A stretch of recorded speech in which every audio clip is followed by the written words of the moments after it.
கோயிலுக்கே போயிருந்தாலும் நமக்கு தான் பசி எடுக்க ஆரம்பிச்சிருமே, சரி சாப்பிட்டு வந்துடலாம் அப்படின்னு சொல்லிட்டு சாப்பிட போயிட்டோம். அங்கே பார்த்தா கியூ கொட்டி வச்சிருந்தாங்க எல்லாரும். சரி ஓகே வாங்க அப்படின்னு சொல்லிட்டு பார்த்தீங்கன்னா ஒயிட் ரைஸும் அதில் பார்த்தீங்கன்னா தட்டைப்பேர் கத்திரிக்காய் போட்டு குழம்பு ஊற்றிருந்தாங்க. ரொம்பவே டேஸ்ட்டாக இருந்து யார் அந்த வெயில நின்றுட்டு சாப்பிட்றது அப்படின்னு சொல்லிட்டு பக்கத்தில் இருக்க தோப்புக்குள்ளே போய் உட்காந்து சாப்பிட ஆரம்பிச்சிட்டோம்.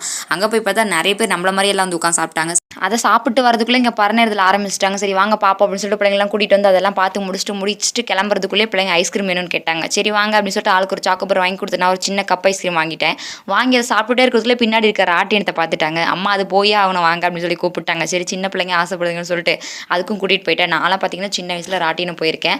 இப்போ வந்து சரியான பேர்லாம் அமையாதனால இப்போ அதுக்கு போகிறதில்ல. அதனால பிள்ளைங்களை மட்டும் கூட்டு போயிட்டு தம்பி வந்து நான் காரில் போகிறேன்னா, பாப்பா வந்து நான் ராட்டினம் போகிறேன்னா, சரி ஆளுக்கு ஒன்றில் போங்கன்னு சொல்லிட்டு தம்பி ஃபஸ்ட்டு காரில் ஏற்றி விட்டுட்டேன்.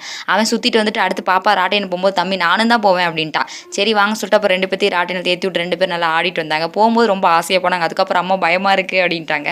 ஒரு வழியாக விளையாடி முடிச்சுட்டு வீட்டுக்கு கிளம்பி வந்துட்டோம். Tata bye bye, thank you for வாட்சிங்.